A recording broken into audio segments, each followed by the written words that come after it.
I'm so sorry Alia. అందరినీ distract చేయడానికి నేను చాలా ట్రై చేశాను, కానీ ఆ బుల్బుల్ వాళ్ళని ఇక్కడికి తీసుకొచ్చేసింది. ఈ బుల్బుల్ లేదు నా ప్రాణాల మీదకి వచ్చింది తను. ఐ మీన్ పొద్దున్న సాయంత్రం నిద్రలో మెలకువలో ప్రతి క్షణం బుల్బుల్ బుల్బుల్ బుల్బుల్ అంతే. అంత సరిగ్గానే జరుగుతుంది. నేను రికార్డింగ్ కూడా మొదలు పెట్టేశాను. నా చేతికి అవకాశం చిక్కింది, కానీ మొత్తం అంతా నా చేయి జారిపోయింది. ఎలాగంటే ఇక బుల్బుల్ బుల్బులే. అలాగే ఆ కార్పొరేట్ కూడా మొత్తం అంతా పాడు చేశాడు. కార్పొరేటర్? అవును, తనే ఇక్కడికి వచ్చి నన్ను ప్రవీణ్ నుంచి దూరం చేసేశాడు. కానీ ఎందుకంటే ఆ డాఫర్ కి నేను బుల్బుల్లా అనిపించారట. ఎంత పిచ్చివాడంటే వాణ్ణి చేయాలో అర్థం కావడం లేదు. అప్పుడు ఇక ఎవరో వస్తున్న చప్పుడు వినిపించగానే అప్పుడు నేను వాణ్ణి దాచేశాను ఆ కర్టెన్ వెనుక. తెలుసా, ఆ బూట్లు వాడివే.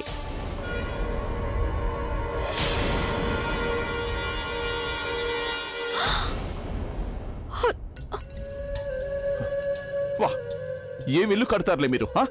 ఎంత పెద్ద ఇల్లు అయినా కిటికీ బయట చోటు అంత తక్కువగానా? ఎలా నిలబడ్డానో తెలుసా? ఎంత కష్టమైంది నాకు. ఒకవేళ నీ క్రిబ్బింగ్ గనక అయిపోతే అప్పుడు నువ్వు ఈ ఇంట్లో ఏం చేస్తున్నావు, నువ్వు ఇక్కడికి ఎందుకు వచ్చావో నాకు చెప్పగలవా? ఏదైనా కొత్త ప్లాన్ వేయడానికి వచ్చావా? అవును, ప్లానింగ్ చేస్తున్నాను నేను. నువ్వు ప్రవీణ్ కోసం చేస్తున్నట్టుగా చేసుంటే దాన్ని, కానీ నువ్వేమో నా ప్లాన్ అంతా నాశనం చేస్తావు కదా. లిజన్, నా తప్పేం లేదు, అర్థమైందా? బుల్బుల్ లాంటి డ్రెస్ వేసుకుని ఇల్లంతా తిరగమని నేను నీకు చెప్పలేదుగా. నాకు బుల్బులే ఇక్కడికి వచ్చింది అనిపించింది. బుల్బుల్ బుల్బుల్ బుల్బుల్ అది నా జీవితాన్ని నరకం చేసేసింది. దాని ప్రాణాలు తీసేయాలనిపిస్తుంది నాకు. ఏమన్నావు నువ్వు? బుల్బుల్ వైపు కన్నెత్తి చూసినా కూడా నీ ప్రాణాలు తీసేస్తాను నేను. లిసన్, నా ఇంట్లోకి వచ్చి నువ్వు నన్నే బెదిరిస్తున్నావా? ఎందుకలా అనవసరమైన విషయాలకు గొడవ పడుతున్నారు మీరు? అసలు ఫస్ట్ అతన్ని అడుగు, తను ఏం గేమ్ ఆడుతున్నాడు. అయినా నువ్వు ప్రెగ్నెంట్ కాల్ చేసావు కదా, ఆ ఫోటో కూడా పంపించావు. మరి తను అబ్బితో పాటు ఇంటికి ఎలా తిరిగి వస్తుందో చెప్పు. ఎగ్జాక్ట్లీ. అన్నయ్యని వదిలేమని నేను నీకు చెప్పినప్పుడు నువ్వు నాతో అన్నయ్యను అంత క్రితం ఎప్పుడో వదిలేశానని చెప్పావు. మరైతే అన్నయ్య ఆ ప్రజ్ఞతో పాటు ఎలా తిరిగి వస్తున్నాడు? జవాబు చెప్పు నువ్వు. నేనెవరికి జవాబు చెప్పడానికి రాలేదు ఇక్కడికి. నేనెవరికి జవాబు చెప్పను. నాకిప్పటికే బుర్ర బాగా చెడిపోయింది, అర్థమైందా? ప్రజ్ఞని చంపేసి మొత్తం కథనంతా ముగించేద్దాం అనుకున్నాను నేను. కానీ మీ అన్నయ్య అభి ద రాక్ స్టార్ ఎక్కడి నుంచి ఓడిపడ్డాడో తెలీదు. నా బ్యాండ్ వాయించడానికి, అలాగే ప్రజ్ఞని కాపాడి తీసుకెళ్లిపోయాడు. యు మీన్ తన ప్రాణాలతో చెలగాటమాడి ప్రజ్ఞని కాపాడా? ఇంకో విషయం, మీ అన్నయ్యకి అర్థమయ్యేలా చెప్పు. ప్రతిసారి నా దారుకట్టుగా వచ్చి నిలబడుతున్నాడు. ఈసారి వచ్చాడంటేనా నేనేం చేస్తానో నాకు కూడా తెలీదు. లిసన్, ప్రెగ్నెంట్ ఏం కావాలన్నా చేసుకో, కానీ అభికి ఏమైనా అయ్యిందంటేనా అప్పుడు నేను ముందు తనని పట్టుకొని.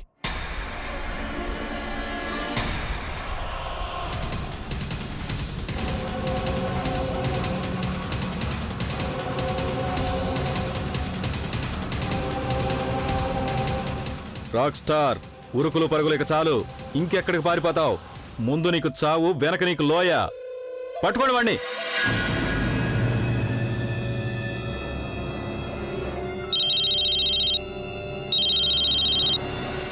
చెప్పు రఘు. మేము అభి ప్రజ్ఞలను పట్టుకున్నాం. ఏంటి నువ్వు అనేది? ఎక్కడున్నారు వాళ్ళు? ఇప్పుడు మా ఎదురుగానే ఉన్నారు. మీరు ఒక ఆర్డర్ ఇవ్వండి చాలు, వాళ్ళిద్దరి కథ ముగించేస్తాం. వా రఘు, వా. షబాష్. ఇవాళైతే నేను కానికిస్తాను. సరిగాని నువ్వు పంచే. వాళ్ళనిదైనా సేఫ్ చోటుకి తీసుకెళ్లి ఉంచు. నేను వచ్చేస్తాను. సరే బాస్. ఏయ్, వాళ్ళిద్దరిని తీసుకెళ్ళండి. కృతజ్ఞతలు ఆలియా గారు. మళ్ళీ మీ అభి ప్రజ్ఞ పట్టుబడ్డారు. అన్నయ్య, లిసన్, నువ్వేం చేసుకుంటావు చేసుకో, కానీ మా అన్నయ్యని అక్కడికి వెళ్ళగానే నువ్వు విడిచిపెట్టు. అర్థమైందా నీకు? లేదంటే నీకే మంచిది కాదు. కానీ ప్రెగ్నెంట్ కాదు. అలాగే. అట్నుంచి కాదు, ఇట్నుంచి.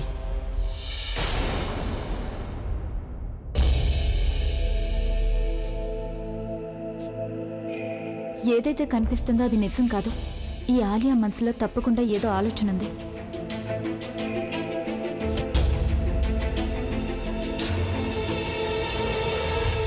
ప్రవీణ్,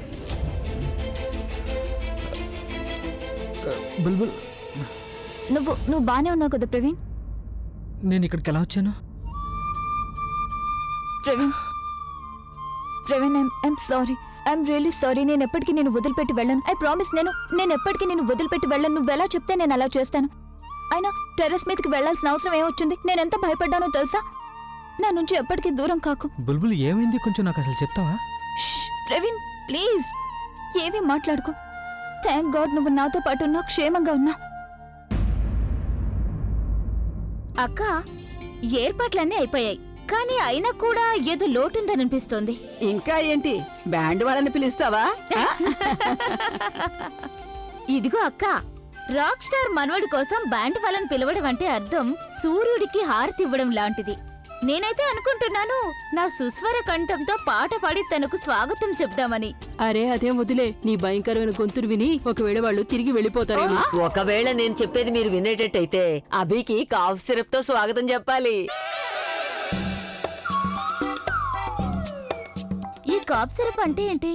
అదే నానమ్మ అనేది ఏంటంటే హోలీ కదా, అంతా అలసిపోయి ఉంటారు, అందరు గొంతులు పట్టేసుంటాయి, దాంతో కాఫ్ సిరప్ తాగితే గొంతు తేలిగ్గా ఉంటుంది, అంతే కదా నానమ్మ? అవునవును, సరిగ్గా అంతే, అదే నా ఉద్దేశం.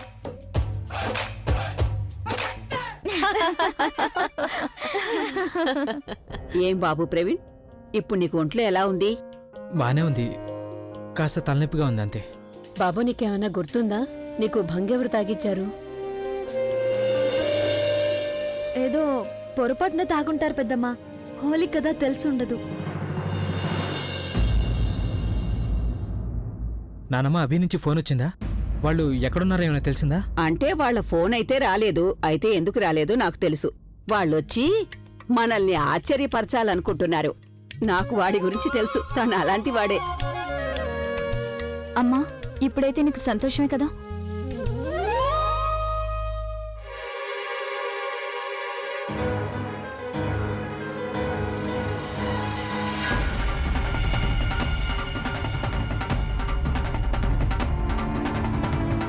బాస్, ఎక్కడ వాళ్ళిద్దరు?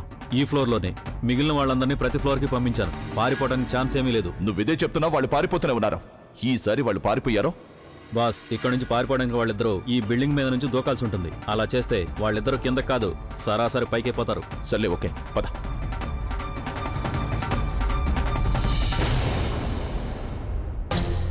ఇంట్లో అందరూ అభి ప్రెగ్నెంట్ వస్తున్నారని సంతోషంగా గంతులేస్తున్నారు, కానీ వాళ్ళకు ఐడియానే లేదు వాళ్ళు తిరిగి రావడం లేదని. బుల్బుల్ మూలంగా నా ఫ్యామిలీ మొత్తం ముందు నా ఇమేజ్ పాడైపోతుంది. కానీ ఇమేజ్ని మార్చుకోవాలంటే అప్పుడు నేను అన్నయ్యని ఇంటికి తిరిగి తీసుకురావాల్సిందే. కానీ ఎలా చేస్తావు నువ్వు? తను ఆ కార్పొరేటర్ అన్నయ్యని ప్రజ్ఞని దాచుంచిన చోటుకి నేను వెళ్లాల్సి ఉంటుంది. I have to call him.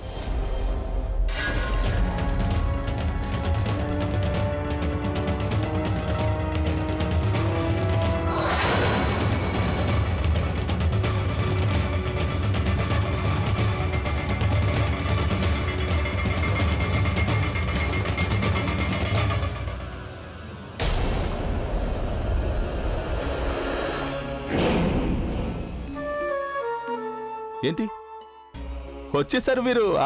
Welcome, happy Holi. ఏమనుకున్నారు? పారిపోతారు, ఇంటికి వెళతారు, హోలీ చేసుకుంటారు, జిలేబీలు తింటారు. అప్పుడు మేము ఇక్కడ భజన చేసుకోవాలా? మీకు పారిపోవాలని బాగా కోరిక కదూ? ఇప్పుడు చెప్తాను మీకు పారిపోవడం అంటే ఏంటో. ఇప్పుడు నేను మిమ్మల్ని ఏం చేస్తానో మీరు ఊహించలేరు కూడా.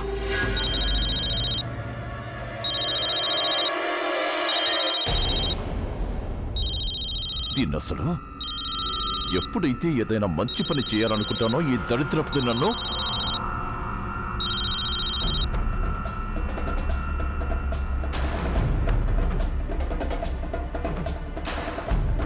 నీకేమైనా బుర్ర చెడిపోయిందా ఏంటి? 50 సార్లు ఫోన్ చేస్తున్నావా? నా మీద ప్రేమ కానీ కలగలేదుగా ఆలియా గారు. Sorry, I'm reserved madam. అలాగే ఒక విషయం విను, ఇక ముందు ఒకవేళ నాకు ఫోన్ చేశావంటేనా నా జీవిత కాలంలో నీ ఫోన్ ఎత్తను. నాకు కూడా నీతో మాట్లాడాలనే కోరిక లేదు, అందుకే చివరిసారి నీకు ఫోన్ చేస్తున్నాను. నువ్వు అన్నయ్యని ప్రజ్ఞని ఎక్కడుంచావో చెప్పు. చాలా ఆరాట పడుతున్నావు కదా తెలుసుకోవడానికి. పోనీలే, మరేం పర్వాలేదు, నేను నీకు చెప్పేస్తానా? బాబాయ్ తెలుసు కదా, బాబాయ్ కొండల మధ్య కన్స్ట్రక్షన్ జరుగుతున్న ఒక బిల్డింగ్ ఉంది, దాని టాప్ ఫ్లోర్. ఇక్కడి నుంచి పారిపోవడం గురించి ఆలోచించలేడు మీ అన్నయ్య. చివరిసారి చెప్తున్నాను, నువ్వు ఆ ప్రజ్ఞని ఏం చేసుకుంటావో చేసుకో, కానీ మా అన్నయ్యకు ఏమీ జరగడానికి వీల్లేదు. అందుకని ఇప్పుడే ఈ క్షణమే అన్నయ్యని వదిలిపెట్టు.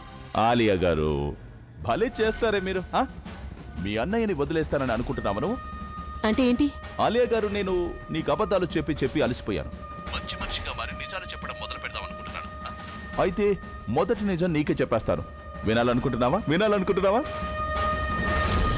నేను ప్రజ్ఞతో పాటు అభిని కూడా చంపేయాలనుకుంటున్నాను. Have you lost it? నువ్వు మా అన్నయ్యని ఎందుకు పిచ్చిదండా మాట్లాడుతున్నావా మళ్ళీ? అయినా ప్రజ్ఞతో పాటు అభి కూడా నన్ను చూశాడు కదా, తనని వదిలిపెడితే ఇరుక్కుపోతాను. నేను తనని ఆ రోజే చంపేయాలనుకున్నాను, ఏ రోజైతే వాళ్ళిద్దరిని కట్టేసి పాకలో నిప్పంటించాను. కానీ మీ అన్నయ్య ఉన్నాడే మొండి ఘటం, అక్కడి నుంచి తప్పించుకున్నాడు. కానీ ఈసారి ఎలాంటి పొరపాటు జరగనివ్వను. చూడు, ఒకవేళ నువ్వు అనే ఏదైనా చేసావంటే అప్పుడు నేను నిన్ను వదలను. నీ బెదిరింపులు చాలా విన్నాను. ఎక్కడికి వెళతావో వెళ్ళు, ఎవరికేం చెప్పుకుంటావో చెప్పుకో, నేనేం భయపడను. మీ అన్నయ్యని మాత్రం నేను చంపే తీరుతాను. ఇంకో విషయం, ఒకవేళ భగవంతుడు లాంటి మీ అన్నయ్యని చివరిసారి దర్శనం చేసుకోవాలని కోరుకుంటే గనక ఇక్కడికి రా. ఆయన ఇంకా కాసేపే కదా బతుకుండేది.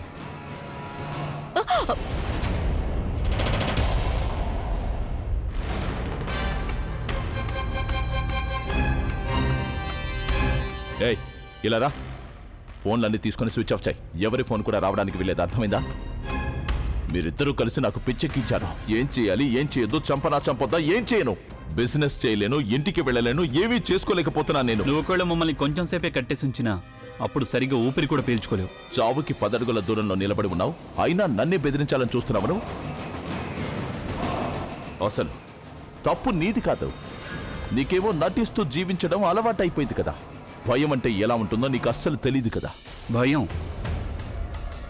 అగ్నిజ్వాలల్ని చీల్చుకుని వచ్చాను, అయినా నువ్వు భయం గురించి మాట్లాడుతున్నావా? నేను రాక్ స్టార్ని ఇవాళ. అంతకుముందు బస్తీలో ఉండే ఒక సింపుల్ కుర్రాణ్ణి. అక్కడ నేను జీవితాన్ని జీవించలేదు, జీవితంతో పోరాడాను. అక్కడ నీలాంటి నీచమైన మనుషులు నాకు రోజు కలుస్తుండేవాళ్ళు. నీలాంటి వాళ్ళ ఆలోచనలు నాకు చాలా బాగా తెలుసు. విన్నారా మీరందరూ? బాబా అభికి మొత్తం తెలుసు, ఆయనకు అన్నీ తెలుసు. బాబా అభి, దయచేసి చెప్పండి మాకు, మా బుర్రలో మేమేం ఆలోచిస్తున్నామో కాస్త చెప్పండి. ఏమనుకుంటున్నావో చెప్పండి. ఇప్పుడు నువ్వు ప్రజ్ఞని పట్టుకుంటావు, అలాగే తనని కిందికి తోసేస్తానని బెదిరిస్తావు. కానీ కేవలం నన్ను భయపెట్టానికి, ఎందుకంటే నీలో అలా చేసే ధైర్యం ఏమాత్రం లేదు. అరే, నా బుర్రలో ఏముందో నీకెలా తెలిసిందే? నీ మనుషులు మమ్మల్ని అండర్ కన్స్ట్రక్షన్ సైట్లోకి తీసుకొచ్చినప్పుడే నాకు అర్థమైంది. అలాగే ఇంకో రహస్యం చెప్పనా కార్పొరేటర్? ఇలా రా. అరే రా. నేనిక్కడి నుంచి పారిపోయే దారి కూడా చూసుకున్నాను ఆల్రెడీ. క్రితంసారి స్టంట్ని నువ్వు మెచ్చుకోలేదు. ఈసారి కనీసం ఈలైనా వెయ్యి, ఎందుకంటే జైలుకెళ్లే ముందు అది నీ చివరి ఎంటర్టైన్మెంట్. కాసేపట్లో పోలీస్ హెలికాప్టర్ ఏదైతే ఉందో అది ఈ బిల్డింగ్ మీద తిరుగుతూ ఉంటుంది. ఇక అప్పుడు మీరంతా తడిచిపోయిన ప్యాంట్లతో పరిగెడుతూ కనిపిస్తారు. నిన్ను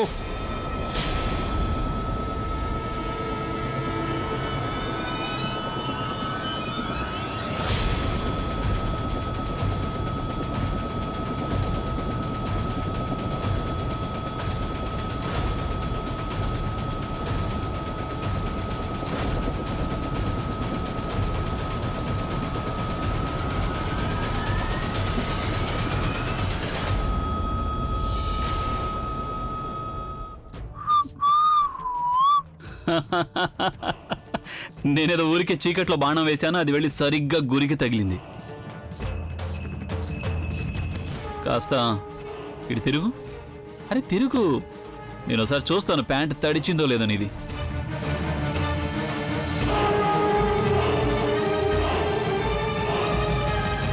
ఏమైంది ఆలియా?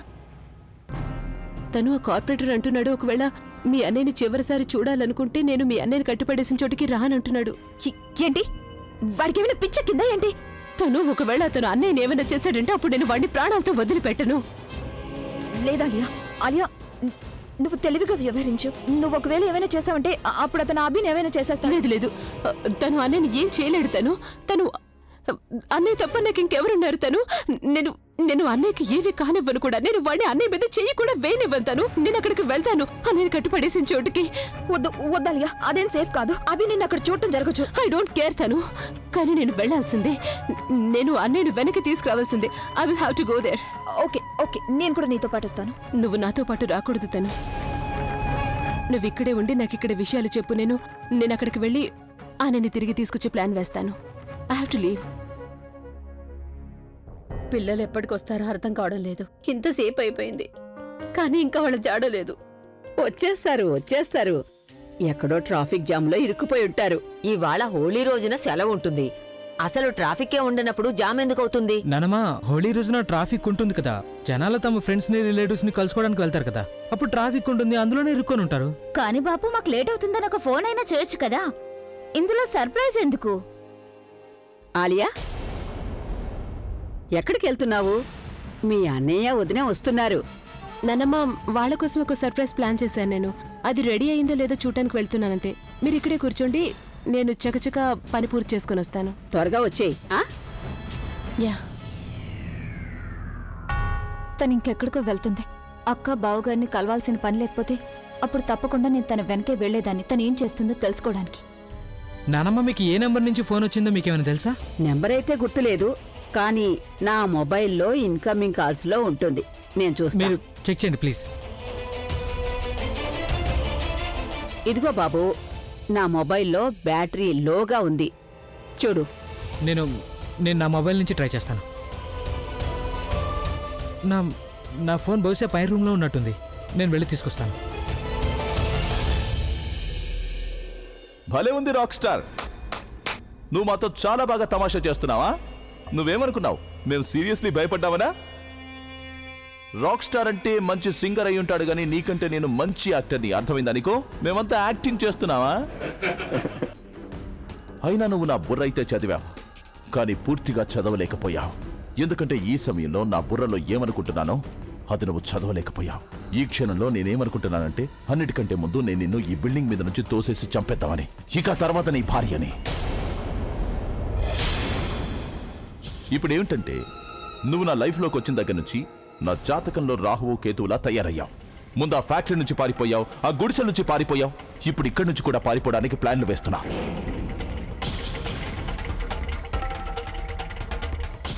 అందుకే అందరికంటే ముందు నిన్ను చంపేస్తే మంచిదనిపిస్తుంది.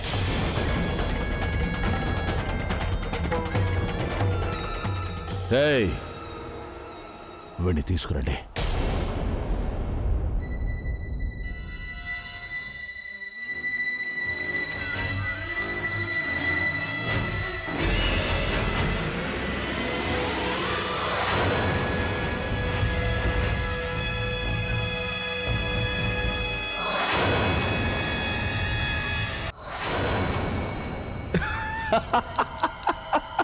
వదలనా వదలనా వీడి వదలనా వదలనా ప్లీజ్ ప్లీజ్ ఆయన వదిలే. చూడు, నీ విషయంలో ఏ తప్పు జరిగినా అది నా వల్లే జరిగింది. దయచేసి ఆయన వదిలే ప్లీజ్. వా ప్రజ్ఞా గారు వా.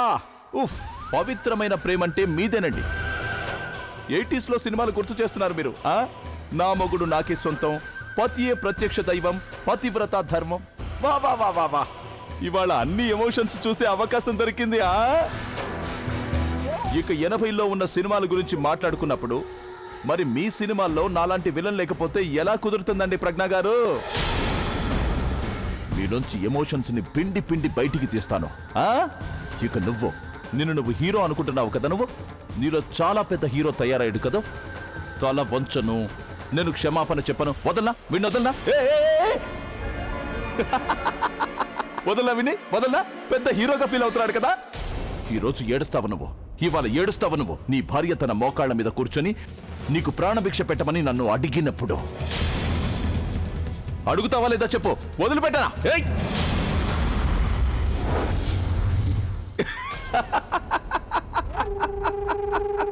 భయపడ్డాడు నీ అభి. భగవంతుని ప్రార్థిస్తున్నావు కదా నువ్వు, వాడి దీర్ఘాయుష్యు కోసం ఇవాళ నువ్వు నన్ను వేడుకో. క్షమిస్తాను వీణ్ణి. ఒకవేళ నన్ను గనక అడుక్కుంటే అప్పుడు కూర్చో. ప్లీజ్ వద్దు, ప్లీజ్ ఆయన వదిలే. అడుగు, బిచ్చమడుగు, నన్ను మోకాళ్ళ మీద కూర్చొని అడుగు. వద్దు ప్రజ్ఞ, అలా ఏం చేయకు. వీడికి క్షమాపణ చెప్పకు ప్రజ్ఞ. వీడు కేవలం బెదిరిస్తున్నాడంతే. నువ్వేం చేయాల్సిన అవసరం లేదు ప్రజ్ఞ. నన్ను క్షమాపణ అడుగుతుంది తను, ఎందుకంటే తను బలహీనురాలు. ఇక బలహీనతే ఓటమికి కారణమవుతుంది. తను క్షమాపణ చెబుతుంది, నువ్వు తల వంచుతావు. తను మోకాళ్ళ మీద పడుతుంది, అది నీ ఓటమి అవుతుంది. అలాగే గెలుపు నాది, ఎందుకంటే నువ్వు చచ్చే ముందు నా గెలుపుని మజా చేసుకోవాలనుకుంటున్నాను. దాంతో ఎన్నో రాత్రులు మేలుకొని నా నిద్రని పాడు చేసుకున్నాను కదా, అందుకు పొగ తీర్చుకొని ఇవాళ ప్రశాంతంగా నిద్రపోతాను.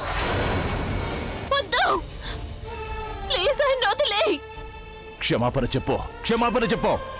నేను మీరెట్టి పరిస్థితుల్లోనూ గెలవాలనే కోరుకున్నాను, కానీ మీ ప్రాణాల్ని పణంగా పెట్టి కాదు. మీరు మీ ప్రాణాలతో చెలగాట వాడి నన్ను కాపాడారు. నేను నా సెల్ఫ్ రెస్పెక్ట్ ని మీ ప్రాణాల కంటే ఎక్కువ అనుకోలేను. నా పాపిట మీరు పెట్టిన కుంకుమ ఉన్నంత వరకు, ఆ తర్వాత ఎలా తల వంచినా నేను ఒప్పుకుంటాను. క్షమాపణ చెప్పు, క్షమాపణ చెప్పు, లేదంటే వదిలేస్తాను. వీడిని వదిలేనా? వద్దు, వద్దు. వీడికి ప్రాణభిక్ష పెట్టాలని అడుగు, అడుగు. ఏయ్, వద్దు. నేను క్షమాపణ చెప్తాను. నేను నీకు క్షమాపణ చెప్తున్నాను. ప్లీజ్ ఆయన వదిలేయ్. ప్లీజ్, నేను నీ కాళ్ళు పట్టుకుంటాను. ప్లీజ్ ప్లీజ్ ఆయన వదిలిపెట్టు. I'm sorry. నేను నిన్ను క్షమాపణ అడుగుతున్నాను. ప్లీజ్.